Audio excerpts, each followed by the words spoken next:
Здравейте, скъпи приятели!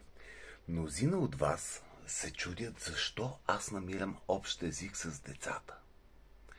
Защо тези деца ме обичат? Защо ме слушат? Те са страшно послушни. А то всичко е толкова просто. Аз изобретих една специална машина. Тя е машина, която прави детето любящо, послушно и изпълнително. Ето вижте. Това е моята машина за чембели.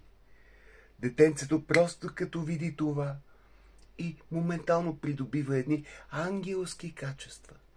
Ето вижте, например, Гошко, оправи си стаята. Гошко.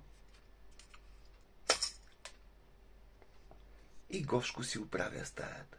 Сега, аз предвидих да има 2 степени. За деца от 1 до 5 години и една по-голяма от 5 до 25 години. Винаги моето устройство машина за чембели работи, скъпи приятели.